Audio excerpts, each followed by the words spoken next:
Boom.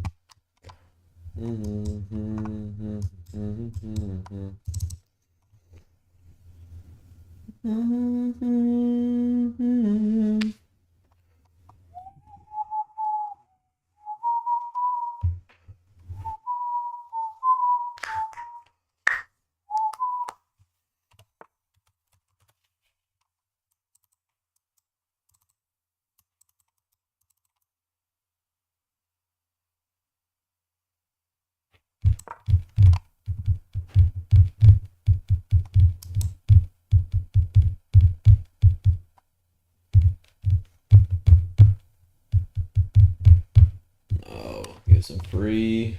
A purchase was made in probably Q3, Q4 2023, around the time of the elections. Now, the problem with this squeezing on inflation, remember, you're coming from a very high inflationary period. The tolerance of people with very high inflation is limited. And of course, they're willing to suffer for a period of time. You've squeezed people for over a year, the squeezing continues. People, jobs are slashed, and so on and so forth. It becomes really, really difficult. Now starts the politically unsavory part of the term. The currency began to get overvalued. The sign of that, one of the companies we own is LATAM Airlines. LATAM Airlines is one of the very, very large air carriers within Latin America and overseas. Argentinians were busily traveling big time to be in Chile, to go shopping, to New York, to go shop, because the currency had become widely overvalued, artificially overvalued. I said, well, this is going to crack. And we left. We left at the beginning of this year. So that was a holy period. Then it got 3-4 fold, which is ridiculous. We just sit here in awe and shock with what's going on here. And so that was the end of our experience. The currency went from being wildly undervalued. I literally remember Game as a part of CBS went to Argentina for a week or sometime. Everything was very cheap. I went about, I think, 2-3 months later. I said, my God, this place is expensive. It became very and very enormous. Separately, Desfilar.com, its head office is on Buenos Aires. Just so that our listeners know, it's an online travel agency. It's the largest online travel agency in Latin America. It was a creature that was funded by a number of private equity firms. It was brought public, I think, about a couple of years before the pandemic, in the 20s and into the 30s. The position is extraordinary. It spans most of the countries in Latin America. Now, here comes a pandemic. All travel between countries just ends, it just stops, with the exception of Mexico. The thing about Despegar, there's no revenues to speak of. If anything, they have negative revenues because they refund the cash that came in from various clients.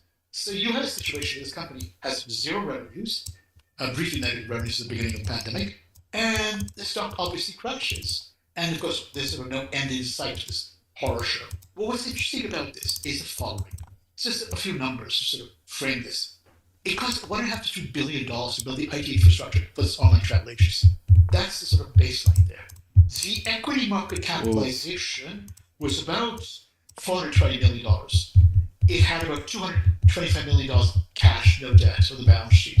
So $195 million enterprise value. So for what you're paying, $195 million enterprise value, you get a $2 billion company. The company had a very clean balance sheet. They squeezed on the cost quite severely at the beginning of the pandemic, and they renegotiated a deal to buy one of Mexico's largest travel agencies. No cash down. We'll pay you after the pandemic. So here you were, you had a situation where at some point this would end.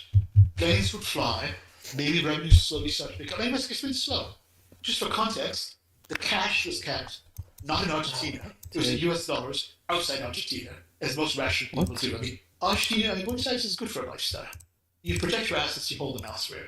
The 60% plus of its revenues came from Mexico and Brazil. The remaining 40% came from Colombia, Chile, and Argentina. It's pan-Latin company, really. So you would be amused to learn, perhaps, that during the pandemic, in order to have a bit of fun in what was a very trying period, of course, one doesn't want to make light of that, we had all the students thinking about the tourism industry. So that's how I came to know. So we look at the hotels, we look at the OTAs, we look at the airlines, we look at the amusement park companies, we look at all those things, and that's how we got to know Despegar, which is no longer listed, right? It was acquired. Correct, that process. So it was acquired in May 2025, about 1950 a share, I think. So now it's the listed, you can no longer buy it, but it's a very interesting business with big moats. Those businesses are. Oh, yes. We're getting to the end of our conversation, but it's a fascinating conversation. Michael and I always close these conversations with the same question. Let me ask mine, Michael will follow with his. And I want to ask you what worries you, what keeps you up at night with fear or excitement? What is that thing that your mind goes to naturally when you have that idle moment? There's lots to layer on the worry side of the ledger. It's not just tariffs. This is already an added burden to start with. But it's also the frequently changing nature of the I rules. go. He I learned takes. something years and I years ago. take. In a world of highly changing economic Can't do variables, Nathan. years ago, we would trade on the Phillips curve. Low inflation or high inflation, low unemployment. Argentina defied all that. They had hyperinflationary depressions, which things changed so rapidly from day to day that people ceased to produce. So you're starting to see that. Now, it's not just the tariffs, but the highly varying nature of the rules. We may have seen the first crack in the first brand's operation because they complained that the changing nature, highly changing, rapidly changing nature of the regulations made their customers pull back in decision making and spending. And that is something that we may well see more of if this uncertainty is a protracted one. That's one. First, you go bankrupt slowly, then you go quite rapidly, and you see these things start accumulating quite rapidly. There's another thing that you think about. This is probably my peculiar set of values. I am not a fan of industrial policy for obvious reasons. I am not sure what gave these people particular prescience to be so brilliant. This is the second successive government which is throwing billions and billions and billions of dollars into what might very well turn to be misguided industrial policy. Only time will tell. But it is worrisome. It's expensive and it has an effect. Unraveling it will not be easy. Second, the last thing is immigration policy. It's broken. We know that. We know it's a patchwork of things which are politically devised and done. Here is an opportunity to deal with it coherently, intelligently, and knock it in place. We seem to be throwing at people at both ends of the spectrum, speed up for making sure. it very hard. The I problems move. with I can this take. will take time to surface in a meaningful way. The problem is human capital, as I mentioned can earlier, is not check. fungible, and human capital people progressively will oh, compete I- for against us. And you're seeing signs of that, and I think that might very well accelerate. That is very, very worrisome. Because what's made this country great has been the free flow of human capital coming here. Relatively free flow. You haven't jumped too many hoops to get what you get here. And they do. And I think that may have riled a lot of people. And finally, again, political decision making is sort of split down the Check. middle in a partisan manner, which is very, very disturbing. God forbid we have a crisis and two of them nothing. have to talk to each other. And a crisis that needs resolution rapidly. Those are things that worry me. Final question. What are you reading or listening to these days? And is there Oh, a you book have or the are there sack. books that you would recommend to our listeners? One is a book about really thinking about investing, how to construct portfolios as a personal basis and as a more institutional basis. It's, I think, someone you may have interviewed, Ashwin Chabra, his book, The Aspirational Investor. Very good book. He wrote it when he was still in Merrill Lynch before he started to head up Jim Simon's family Oh. office. I think it's actually quite fascinating. His ideas of how to devise a If he functional takes, portfolio, then I but can dividing it into take. three buckets: safety, market, and aspirational. Obviously, the exact That's proportions, a move. the contents of Check. these things will be totally determined by the I needs and get that. resources of the person. But I think it's a very, Keep it very simple. interesting way to think about constructing portfolios, both from an individual side as well as from an organizational side. Organizations have needs, have time horizons. It's a very readable book. It's a fun book. I mean, I was surprised. I mean, the subject, the man's a quant too. He writes complete sentences. It's just really nice. The second book actually comes from an FT writer. Her name is Gillian Tett. You probably know her. Gillian Tett, I first came to know her when she wrote the book Saving the Sun. That was about the recapitalization of long-term credit bank, which became Shinsei Bank, which we at Morris owned before it was taken over. You would never know from that book and from the stuff she writes in the Financial Times that her background is an anthropologist. Her PhD is in anthropology from Cambridge. I did not know that. So she did a book called The Silo Effect. The Silo Effect, really, I mean, I think it's about segmenting knowledge. When I'm often asked how we think about Morris, I come down very firmly on the side that we should all be generalists. Siloing people, separating people from maybe by geographies or parts of the capital structure is coming down, for lack of a better term. You will miss both threats and opportunities that way. I think silos, in the name of specialization, people do it. I don't think it's a good thing, but that's me. And she certainly is much more articulate than I am about talking about this. All sorts of things that might have happened because of this siloing. And finally, the last one. This one is an old one. It dates back to the late 1990s. It's written by a person called Suzanne Muchnick. It's called Odd Man In. You may or may not have come across this book. It's about Norton Simon. Norton Simon was quite an investor. He was Konglomerate, you know, for various products like Hunt's tomato paste and all sorts of things like that. He did very, very well as an investor. He was also a very discerning art collector. He collected the same ferocity and intensity that he invested, and he assembled an amazingly good quality art collection. Not a huge one, but a very, very good quality one. After reading anecdotes of how he acquired his art collection, you might be tempted to visit it. The North Sound Museum very much exists in Pasadena. It's a small but superb museum. It's not very far from the Getty in Los Angeles. It's interesting to juxtapose the two. Getty had vastly large amounts of money, wrote lots about his collecting, his art, and how he made money and so forth. But the quality of art is very, very different. And Getty long lusted after North Sound's collection. And of course, periodically, North Sound Museum had financial problems, so they tried to buy it on the cheap. Of course, they managed to resist it so far, and still intend. So I think it's fascinating how people do things with their work. As a value investor, things happen. This has been a fascinating conversation. Thank you so much for coming, Ami, and we hope to see you around the business school one of these days. So thank you all for joining us in this new edition of our podcast, and we'll see you in the next one. Amigo Rene, thank you so much for coming to the Value Investing with Legends podcast. Thank you very much, Simon. Michael, thanks a lot. Appreciate it. Thank you.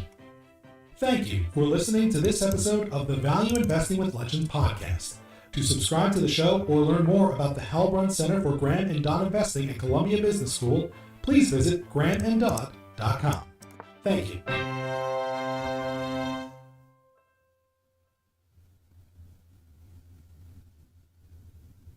This message is brought to you by Apple Card. It's a great time to apply for an Apple Card. You'll love earning unlimited daily cash on every purchase. That includes 3% daily cash when you buy the latest iPhone, AirPods, or Apple Watch from Apple. Through this special referral offer, when you get a new Apple Card, you can earn bonus Go daily here, cash. To here. qualify, you must apply at apple.co/getdailycash. Apple Card issued by Goldman Sachs Banks USA, Salt Lake City branch. Offer may not be available elsewhere. Terms and limitations apply.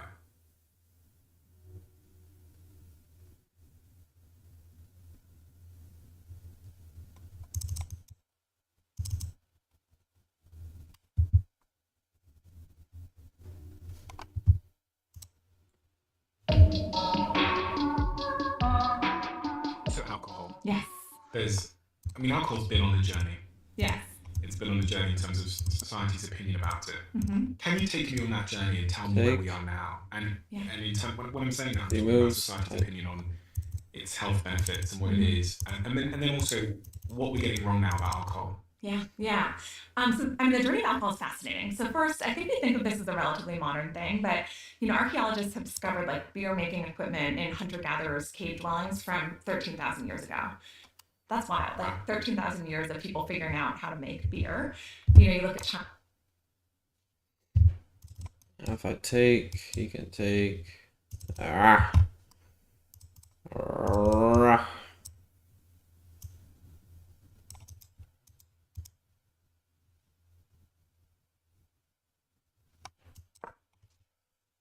For the lonely, for the ashamed.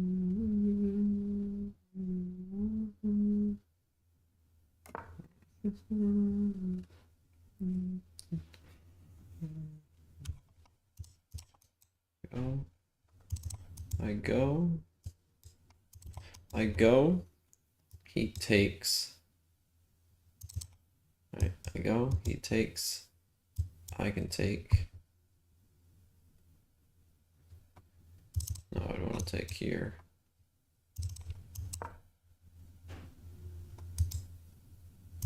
And then I'm relying on this to protect there. Should probably bring that back soon. We could also go here.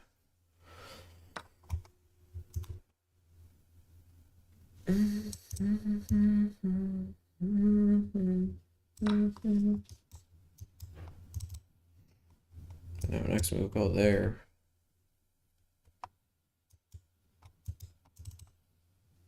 I like that. But I also have a checkmate here. Boom. I'm gonna take. Jeez.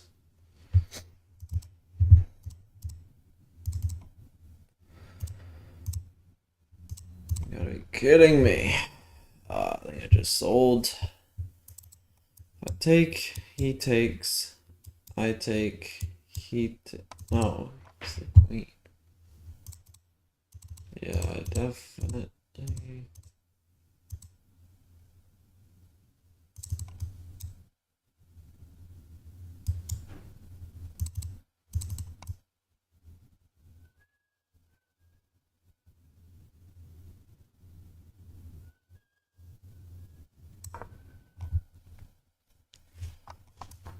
Yeah, there you go. There, I'm just screwed.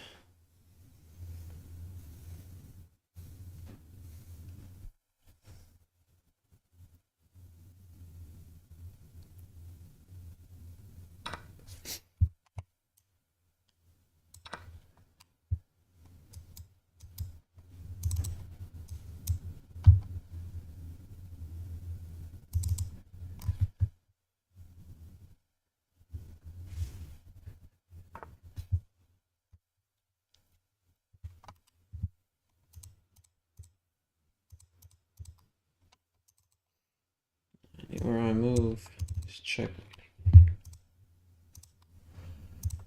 Gosh.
Please, Alright,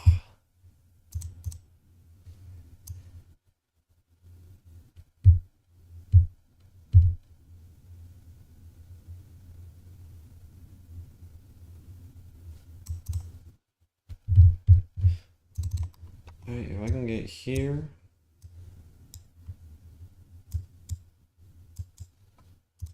Okay, so I have something going for me.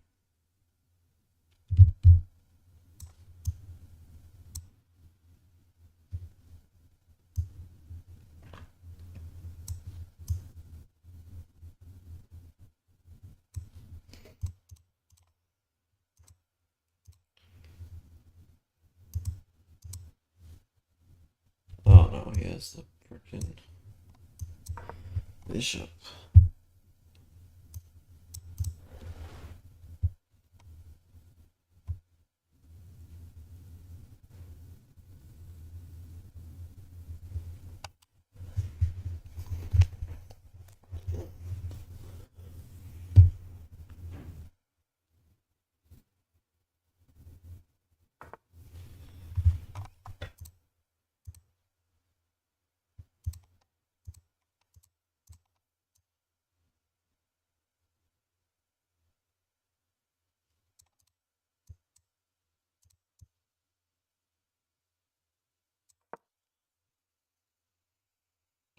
Clearly I lost. Yeah, now he takes it. Ah!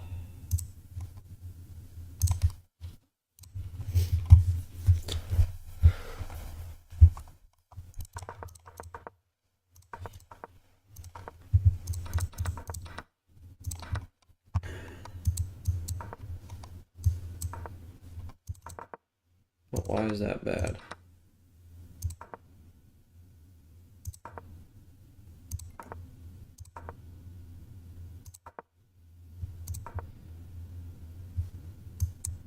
Push pawn.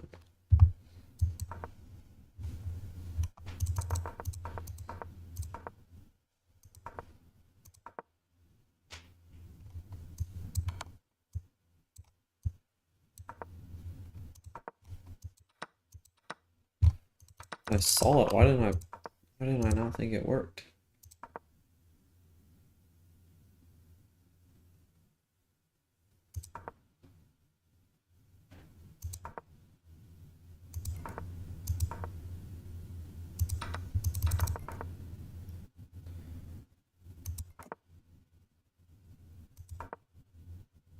Push the pawn.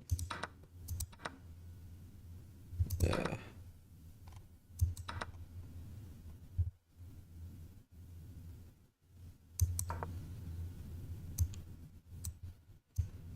I would have tried to play something like that.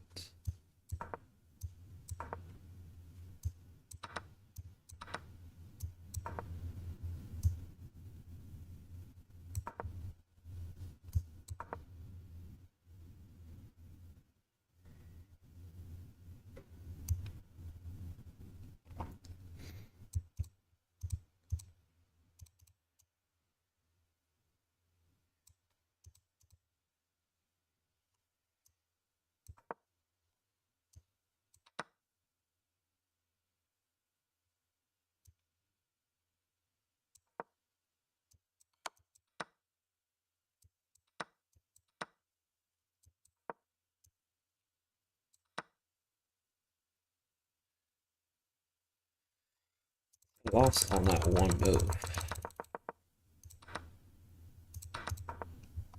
Dang, that's crazy. Pushing the pawn lost me the game. Wild.